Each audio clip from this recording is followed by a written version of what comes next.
prontamente mercados y preferencias bajo su gobierno.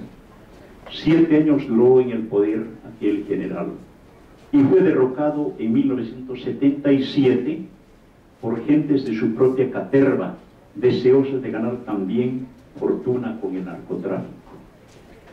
De nuevo se alzó el pueblo organizado en comandos espontáneos de ataque y resistencia para recuperar el poder, para imponer allí, finalmente, en 1979, por decisión del Congreso, a una mujer, la primera presidenta republicana, Lydia Gayler, a ver si los reaccionarios y el imperialismo tenían alguna consideración con una dama en la presidencia de la República. Con tantos golpes, los autocríticos nos decíamos que éramos sobrevivientes de un país llamado Golpidia. Estábamos esperando señales políticas de la señora Gayler cuando otro golpe militar organizado en 1980 por la embajada yanqui y por el Fondo Monetario Internacional la derribó y asesinó a nuestro líder, el irreemplazable líder socialista Marcelo Quiroga Santa Cruz. 2 truanes encorchetados como general y coronel, Luis García Mesa y Luis Arce, se apoderaron del gobierno y del negocio de narcotráfico, oficializado en aviones y valijas diplomáticas. Duraron poco esos 2, fueron derribados por acción social y ahora están presos de por vida en Bolivia, en una cárcel de alta seguridad que ellos mismos mandaron a construir. El Arce Gómez se atrevió a decir una noche por la televisión que sus opositores tendrían que estar caminando las calles con su testamento bajo el brazo. Y nosotros presumíamos de caminar con nuestro testimonio brazo en alto.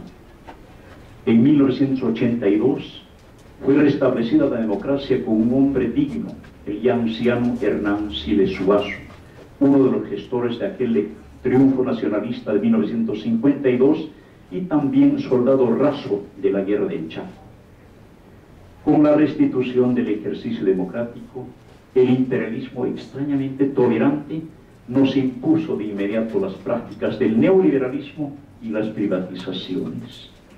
País pobre, golpeado por tantas aventuras militares y reaccionarias, el gobierno fue asumido por una izquierda deprimida, influida por la socialdemocracia europea, que al no poder mantenerse solvente ni soberano, se resignó al neoliberalismo y al empréstito de la cooperación internacional.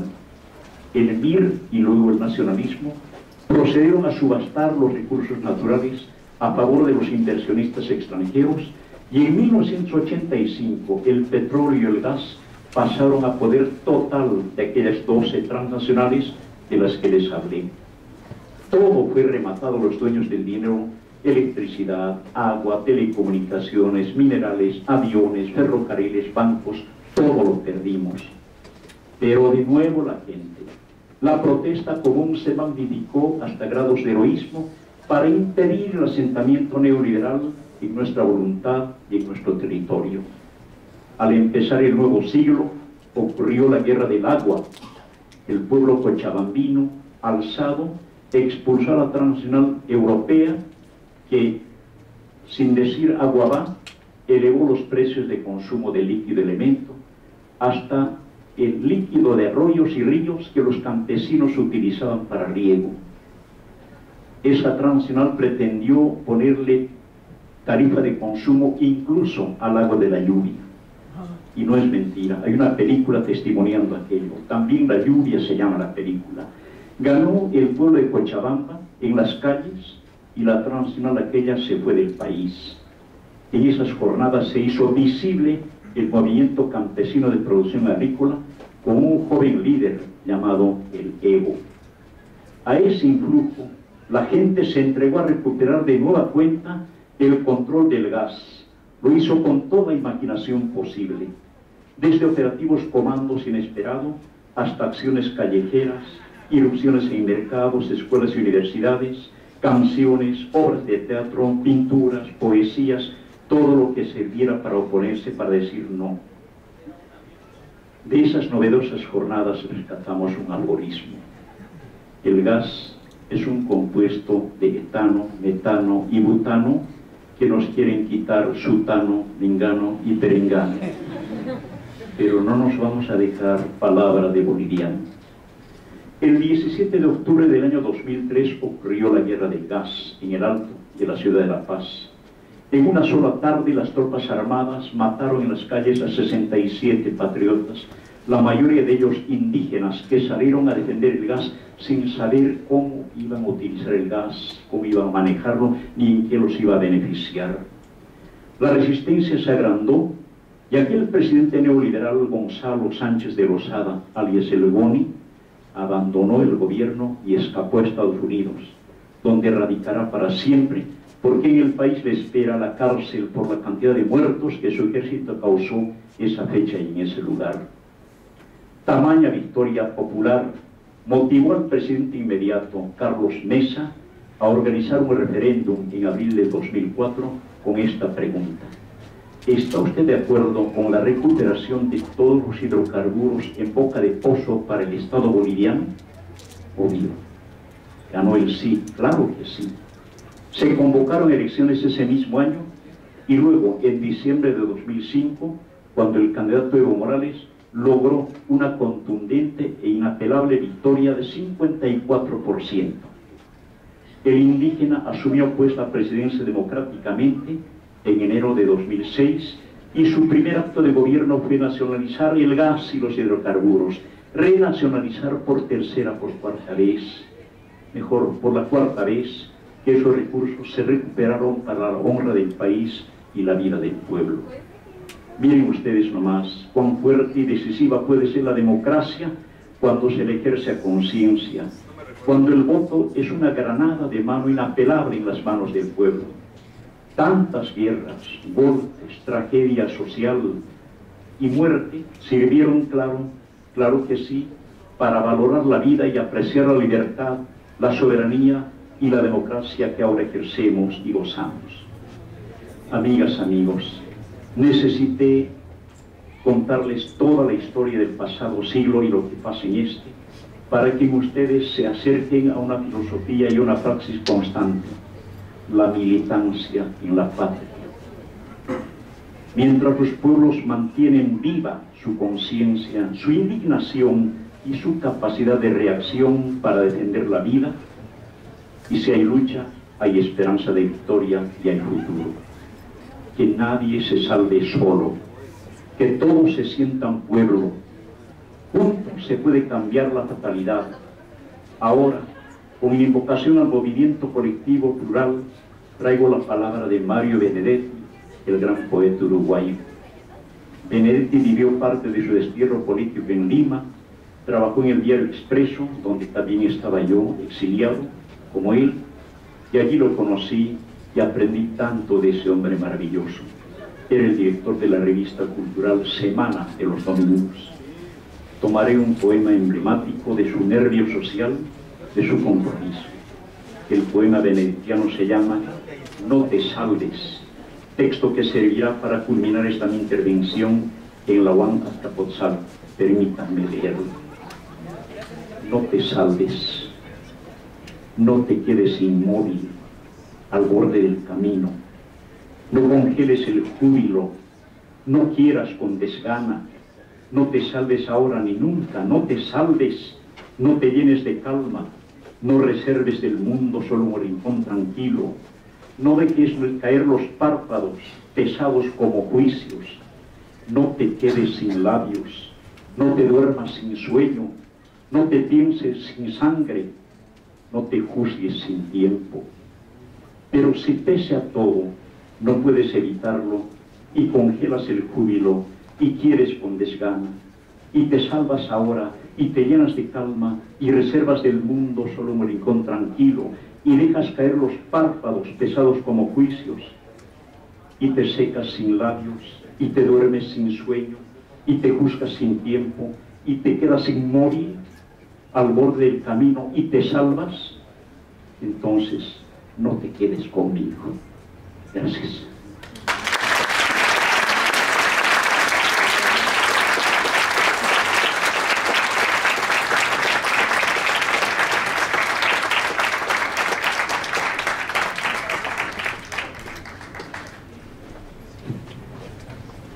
agradecemos la brillante exposición que nos ha hecho nuestro invitado, el ex embajador de Bolivia, Jorge Mancilla.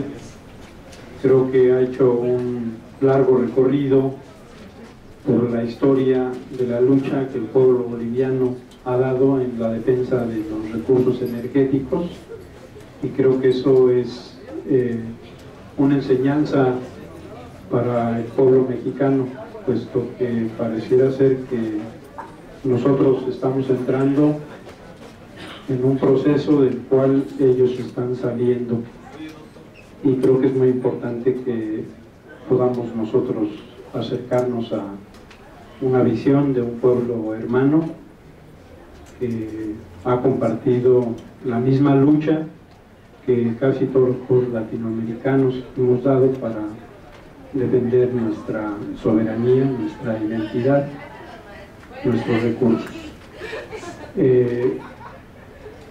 Para continuar con el evento, quisiéramos saber si hay preguntas de parte del público para que pudiéramos intercambiar con el ex embajador y cerrar con unas 10 preguntas para que pueda él ampliar un poco su exposición. Vamos a dar paso a 10 preguntas por el tiempo. La sala la tenemos reservada hasta la 1:30, entonces vamos a dar tiempo a que se hagan las 10 preguntas, que nuestro invitado tome nota y responda en un bloque. El compañero Adolfo, la profesora, ¿sí?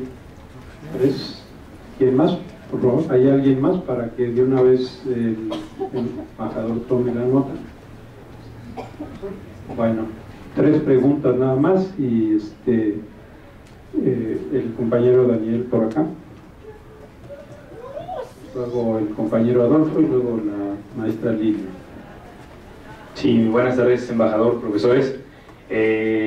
Sobre la media luna, el gobierno del presidente Evo Morales, que esperemos o estamos seguros va a ganar, y ojalá que sea de manera contundente, pero en la media luna está esa derecha que se ha caracterizado en Sudamérica por ser golpista, por ser demasiado reaccionaria, neoliberal, y tengo entendido que gobierna una parte interesante de del Estado Plurinacional de Bolivia.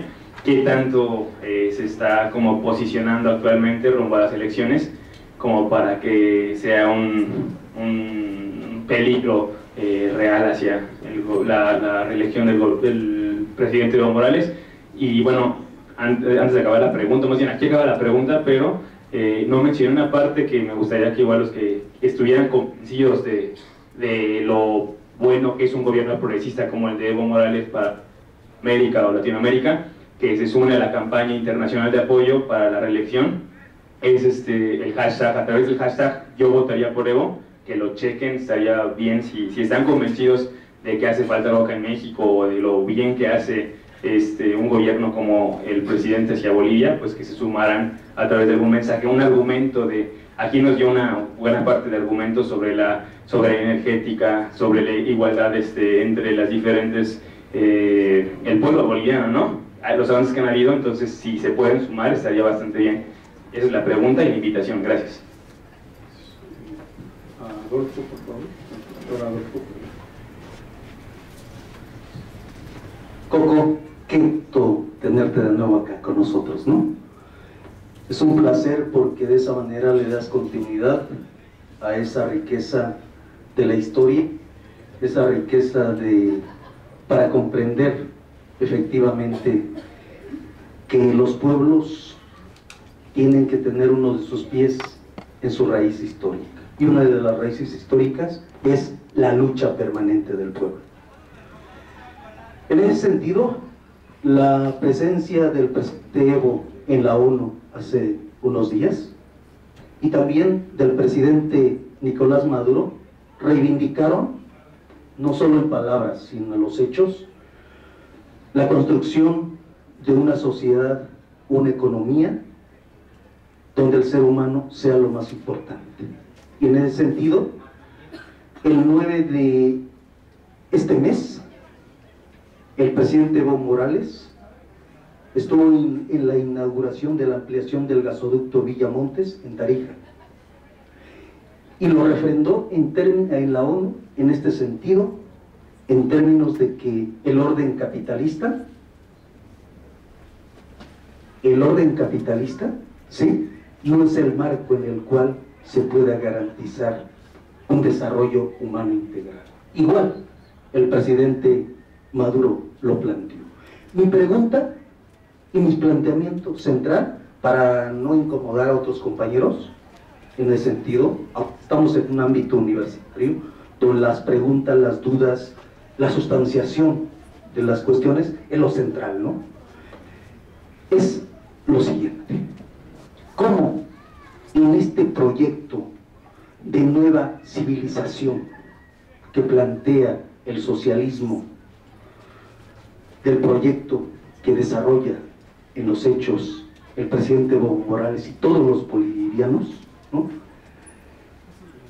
se puede proyectar como una de las formas, como un horizonte, no copiando, sino con una forma, como dijo Mariátegui, ¿no?, una forma creativa, auténtica, con un horizonte que los pueblos tenemos que seguir, más allá de burocracias, de controles y de corrupciones que se van desarrollando, incluso en las vertientes de la izquierda, en este sentido. Esa es una cosa. En la guerra del gas, que fue uno de los episodios, y con eso termino, fundamentales, a través de los cuales se anudó la historia de lucha del pueblo boliviano para que el pueblo tomara en sus manos, ¿no?, uno de los momentos claves y que despuntó en la toma del poder del pueblo, estando a la cabeza Evo Morales. Estaba conectado aquí en México con la creación de un emplazamiento de industrias, de empresas, Baja California Norte, para ahí procesar, ¿sí?, el petróleo boliviano y convertirlo en gas para las necesidades de California, la parte de Estados Unidos. La guerra del gas en Bolivia coartó en parte ese proyecto. Entonces, la lucha que ha desarrollado el pueblo boliviano no es solo para los bolivianos, es también para el conjunto de pueblos sojuzgados, latinoamericanos y el mexicano. Tenemos que construir en ese sentido esa memoria y nuestros conocimientos universitarios, ¿no?, en ese sentido. Entonces, yo te pediría que sustanciaras en eso, Coco, por favor, es importante para darle esa vertiente fundamental que tu presentación, importantísima, estratégica para nuestro quehacer universitario, debe de... Gracias.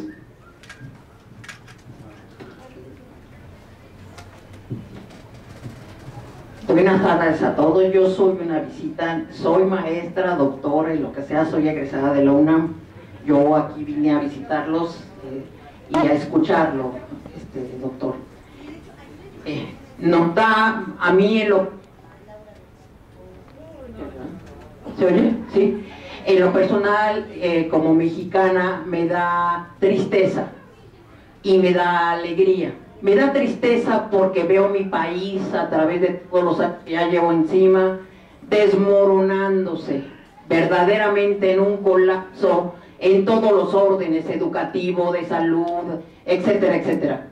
Y tenemos una situación sumamente grave, esto del petróleo. El petróleo es una fuente de energía ahorita muy importante, ¿no?, con todos los 300,000 productos, etcétera, etcétera. Pero me da alegría, porque me da alegría ver que estamos despertando, porque nos pasamos la vida trabajando, nos metemos a trabajar en empresas transnacionales, por cierto, ¿no? Y se nos va la vida y de repente nos damos cuenta de que hemos sido engañados por el consumismo y la comodidad, la vida cómoda, porque hay que entender por qué hay gente que todavía hasta muy jóvenes piensan que las cosas están bien. Entonces estamos despertando porque hemos vivido años de una influencia nefasta de los americanos. en donde nos dijeron que todo era maravilloso, los malls, las plazas, comprar y comprar y comprar, endeudarse, fingir demencia de que estamos mal, pero hay que decir que sí estamos bien, de que no se diga nada, de que nadie hable nada, que todo aquí está muy bien, y todo ese tipo de cosas que nos rodean la gente de la disque clase media, media pobre más bien. Y esa situación nos da mucha alegría saber que podemos rescatar nuestras culturas originarias. Yo he escrito un libro, ya llevo 2 años batallando, 11 editoriales y ni quien me fume. Es que me dijeron que tenía que salir en la televisión y pues no. Tengo 11 años que no veo televisión. Entonces, ese rescate de nuestras culturas originarias es sumamente importante porque es la base de otra cultura que no es la cultura occidental y que nos han encimado de todos estos casi 500 años, fíjense. La cultura occidental tiene toda esa raíz del monetarismo, mercantilismo, capitalismo, etc.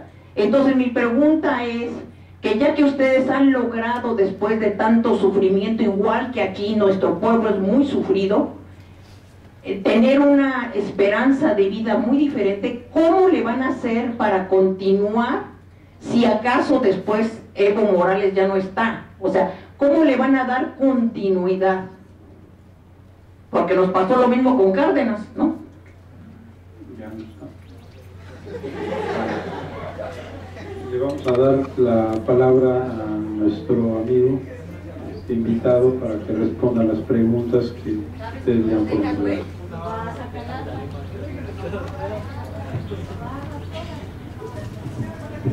Agradezco sus intervenciones.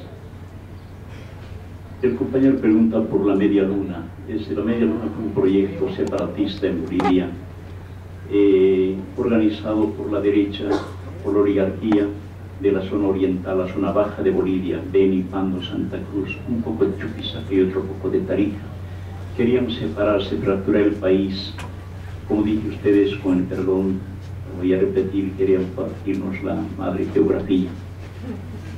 No prosperó aquello porque fue más la conciencia de esos pueblos bolivianos, particularmente inmigrantes en aquella región, los migrantes. Se nubló, se desapareció la Media Luna, porque así se llamaba, cuando el gobierno detectó la mano del imperialismo, la mano del embajador Philip Goldberg, financiando, orquestando, armando esa gestión decisionista. Mostramos públicamente las pruebas, exhibimos al embajador y, perdón por lugar común, lo expulsamos, muerto el perro tras las pulgas. Se acabó aquello porque privó la conciencia boliviana de los cambas de Beni, Pando, Santa Cruz, que efectivamente Santa Cruz tiene la mayor reserva de gas junto con Tarija, pero al mismo tiempo ellos se dieron cuenta que el resto del país tenía el litio, y por qué iban a perderse ellos ser parte del litio, ser parte de esta integración provisoria y válida para permanecer en el tiempo y el espacio históricos de Bolivia. No hay más Media Luna, la derecha no tiene nada que presentar frente a Evo Morales, es más, el más importante gestor, uno de los gestores de aquel separatismo, el alcalde de Santa Cruz, Percy, es ahora uno de los aliados de Evo Morales, porque aquel ve que se ha hecho más por Santa Cruz, más que nadie en 180 años, porque reciben todo el dinero del mundo. Anteayer celebraron otro aniversario de la Revolución Libertadora de Santa Cruz y el presidente hizo anuncios espectaculares. Va a haber más inversión en Santa Cruz, que es nuestra reserva moral, económica, financiera, social y política. Yo digo siempre que Bolivia es un país, una sociedad anónima de capital variable, porque la capital legal es Sucre, la capital real formal es La Paz y la capital virtual es Santa Cruz, donde ahí estamos poniendo toda la esperanza para el futuro. Para la tranquilidad de usted, compañero, y la alegría nuestra, Santa Cruz no se explica sin Bolivia y Bolivia no va a ser si Santa Cruz se separa. Mi compañero Adolfo preguntaba, recordaba más bien a María Tegui, la creación del socialismo. María Tegui es el amautel sabio del Perú en los años 20, 30, 40. Y don Carlos dijo una frase que los bolivianos, peruanos y ecuatorianos de izquierda tenemos siempre presente. Hay que crear heroicamente el socialismo, un socialismo sin talco ni copia. Estaban de moda la revolución soviética, la revolución china.